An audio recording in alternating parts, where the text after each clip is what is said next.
Episode 88ல் துரையும் வெற்றியும் நடுக்கடலில் படகுல போயிட்டுருக்காங்க. தேர்ட் ரவுண்டுக்காக தான் போயிருக்காங்க. வெற்றி முடிச்சுக்கிட்டே இருக்காரு. என்னடா இவர் சும்மாவே உட்காந்துருக்காரு, நமக்கு தேர்ட் ரவுண்ட் கொடுக்க மாட்டேங்கிறாருன்னு. அங்கே பார்த்தீங்கன்னா சைடில் ஒரு வாழை இலையில் ஒரு சைட் டிஷ் ஒன்று இருக்குது. அது போக இன்னொரு வாழை இலையில் மாங்காய் வந்து உப்பு மிளகா வத்தல் பொடியும் போட்டு அது ஒன்றும் இருக்குது. இந்த ரெண்டை மட்டும் நமக்கு காட்டுறாங்க. காட்டினோடனே துரை சொல்கிறாரு, எனக்கு சைட் டிஷ் காலி ஆயிடுச்சு, எனக்கு இப்போ ஏதாவது சைட் டிஷ் சமைச்சு கொடு, அதான் அவனோட தேர்ட் ரவுண்ட் அப்படின்னோடனே, இங்கே எப்படி சார் சமைச்சு கொடுப்பேன், நீங்கள் ஒரு நிமிஷம் படகு வந்து கரைக்க விடுங்க, நான் ஏதாவது வாங்கிட்டு வந்து உங்களுக்கு கொடுக்குறேன் அப்படின்னோடனே, அதெல்லாம் இல்லை, எனக்கு இப்போ சூடாக சைட் டிஷ் வேணும், என்கிட்ட நீ வேறு எதுவுமே கேட்கக்கூடாது அப்படின்னு சொல்லிடுறாரு. இவருக்கு வெற்றிக்கு என்ன பண்ணுறதுனே தெரில. கடைசி பார்க்குறாரு, அங்கே ஒரு பாக்ஸும் மீன் பிடிக்கிறதுக்கு ஒரு நூலும் இருக்குது. அதை வச்சு மீனை பிடிச்சிட்றாரு.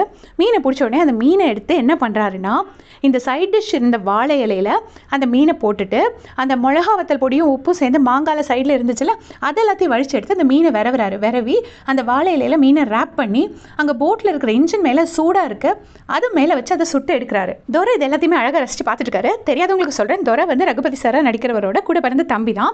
ஸோ அவர் வந்து பார்த்துட்டு பார்த்துட்டு என்ன சொல்கிறாருன்னா, சாப்பிட்டுட்டு இந்த டேஸ்ட் எதுவுமே எனக்கு பிடிக்கல, சரியா வேகலை, எதுவுமே இல்லை, பட் இது அதுக்கான ரவுண்ட் இல்லை, எதுவுமே இல்லாதப்போ கூட இருக்கிறத வச்சு உனக்கு சமைக்க தெரியுமா, நான் டெஸ்ட் வச்சேன், நீ பாஸ் ஆகிட்ட அப்படிங்கிறாரு. வெற்றிக்கு செம்ம ஹாப்பி. இன்னைக்கு ஈவினிங்கே கடைக்கு வந்துட்டு உனக்கு ட்ரைனிங் ஸ்டார்ட் பண்ணுறேன்னு தவிர சொல்லிடுறாரு. வெற்றி அங்கேருந்து கிளம்பிடுறாரு.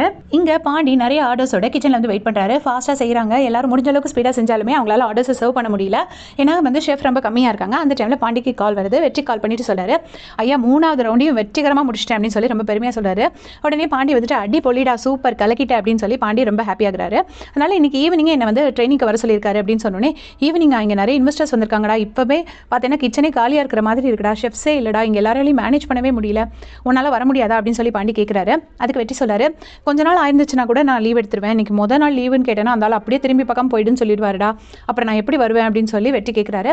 அப்போ உடனே பாண்டியும் சரி உன்னை ட்ரைனிங்கே நீ பாரு, நீ எப்படியாச்சும் முடிக்கிறதுக்கு பாரு, நாங்கள் இங்கே எப்படியாவது மேனேஜ் பண்ணிக்கிறோம் அப்படின்னு சொல்லி பாண்டியும் அனுப்பி வச்சுட்றாரு வெற்றியை. இப்போது வெற்றியை பார்த்து துரை கேட்குறாரு, உனக்கு எதுக்காக இந்த காம்படிஷனில் வின் பண்ணணும், கரெக்டான ரீசன் சொல்லு, பேர் வேணுமா, புகழ் வேணுமா, கார் வேணுமா, இல்லை உன்னை அசிங்கப்படுத்தினவங்க முன்னாடி நீ தலை நிமிர்ந்து நிற்கணுமா, கடைசி உள்ளதான் ரீசனாக இப்படி திரும்பி பார்க்காம ஓடிடு, எனக்கு உண்மையை தான் நீ சொல்லணும் அப்படின்னு சொல்லி ரொம்ப ஸ்ட்ராங்காக கேட்குறாரு. உடனே வெற்றி சொல்கிறாரு, எனக்கு எங்கள் அப்பாக்காக இந்த ஸ்டார் ஷெஃப் காம்படிஷனில் வின் பண்ணணும்னு ஆசை, அவர் சின்ன வயசில் எங்களை விட்டுட்டு போயிட்டாரு, நான் இந்த வாயால் வர ரொம்ப திட்டிருக்கேன், ஊரே எங்களை அசிங்கப்படுத்திச்சு, எங்கள் அப்பா விட்டுட்டு போயிட்டாருன்னு சொல்லி நான் கூட நிறைய திட்டிருக்கேன், ஆனால் அதுக்கப்புறமா தான் தெரிய வந்துச்சு 15 வருஷம் முன்னாடி அவர் நான் வேலை பார்த்து அதே ரிசார்ட்டில் அவர் வேலை பார்த்துருக்காரு, அண்ட் இந்த ஸ்டார் ஷெஃப் காம்படிஷனில் வின் பண்ணணும்னு அவர் பார்ட்டிசிபேட் பண்ணவும் ட்ரை பண்ணியிருக்காரு, பட் என்ன ஆனாலும் தெரியல, அதுக்கப்புறம் காணாமல் போயிட்டாரு. இப்போ அதே வாயால் சிதம்பரம் பையன்னு சொல்லிக்கிறதுக்கு எனக்கு ரொம்ப பெருமையாக இருக்குது அப்படின்னோடனே, சிதம்பரம்ங்கிற வார்த்தையை கேட்டோடனே அவர் அப்படி ஒரு ஆக்ஷன் கொடுக்குறாரு.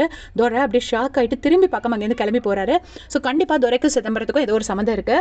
இப்போ நெடுமாறன் வீட்டில் ஐஷோ ஒரு டிஷ்ஷை சமைச்சு கொண்டு நெடுமாறன்ட்ட கொடுக்குறாங்க. அவர் சாப்பிட்டு பார்த்துட்டு, இது இப்படி தான் இருக்கணும், சூப்பராக சமைச்சிட்டேன், நீ நல்லா இம்ப்ரூவ் ஆகிட்ட, இன்னும் கொஞ்சம் அவனை ஃபைன் டியூன் பண்ணால் போதும், நீ கண்டிப்பாக ஸ்டார் ஷெஃப் ஆயிடுவல்லமா அப்படின்னு சொல்லிட்டு அழ ஆரம்பிக்கிறாரு. இதே ஸ்டார் ஷெஃப்ல நான் பயங்கரமாக அசிங்கப்பட்டிருக்கேன், இந்த வாட்டி நான் அசிங்கப்படக்கூடாதுமா அப்படின்னோடனே, கண்டிப்பாக நீங்கள் அசிங்கப்பட மாட்டீங்கப்பா, உங்களோட பெருமையை நான் திருப்பி வாங்கி கொடுப்பேன், நீங்கள் கண்டிப்பாக தலை நிமிர்ந்து நிற்க போகிறீங்க, என்ன நம்பிங்கப்பா அப்படின்னு சொல்லிட்டு ஐஷு வந்து தைரியம் கொடுக்குறாங்க. உடனே எனக்கும் மேலே நம்பிக்கை இருக்குமா, சரி நீ போய் சாப்பிடு அப்படின்னு சொல்கிறாரு. ரொம்ப இமோஷனல் ஆகுறாரு.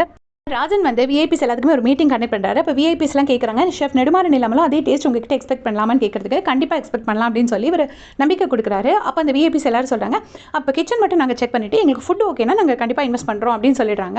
இங்கே கிச்சனில் பார்த்தீங்கன்னா விக்கி வேணுக்குன்ட்டே ரொம்ப ஸ்லோவாக சமைக்கிறது, டேஸ்ட் இல்லாமல் சமைக்கிறது, பிளேட்டிங் சரியாமல் பண்ணாமல் இருக்கிறது, இந்த மாதிரி வேண்டாத வேலையெல்லாம் பண்ணிட்டு இருக்காரு. அந்த டைமில் வெற்றி வந்து பாண்டிக்கு கால் பண்ணிவிட்டு அங்கே ஆல் ஓகே தானா அப்படின்னு கேட்குறாரு. அப்போ பாண்டியும் ஆமாடா விக்கி எல்லாமே மேனேஜ் பண்ணிட்டான் அப்படின்னு சொல்லி சொல்கிறாங்க. ஏன்னா அவங்களுக்கு அது டேஸ்ட் நல்லா இருக்காதுங்கிறது அப்போ தெரியாது. அதுக்கப்புறமா அந்த விஐபிஸ் எல்லாத்துக்குமே அந்த ஃபுட்டை சர்வ் பண்ணுறாங்க. அவங்க எல்லாருமே சாப்பிட்டுட்டு இந்த ஃபுட்டு இவ்வளோ கேவலமான ஒரு ஃபுட்டை நாங்கள் சாப்பிட்டதே இல்லை அப்படிங்கிற மாதிரி ஒரு ரிவ்யூ கொடுக்குறாங்க. இது எல்லாத்தையுமே விக்கி வெளியே இருந்து ரசித்து பார்த்துட்ருக்காரு. ராஜன், ரியா, ரகுபதி சார் எல்லாருமே ரொம்ப டென்ஷன் ஆகுறாங்க. அப்போ ராஜன் வெளியில் வந்துட்டு விக்கி கிட்ட கேட்குறாரு, என்ன விக்கி நான் உன்னை டேஸ்ட் பண்ணி பார்த்து தானே சர்வ் பண்ண சொன்னேன், நல்லா பண்ணி அப்படின்னோடனே, நல்லா தான் பண்ணேன், இப்போ என்ன அப்படின்னு சொல்லிட்டு ஒரு மாதிரி எகத்தாளமாக பதில் சொல்கிறாரு.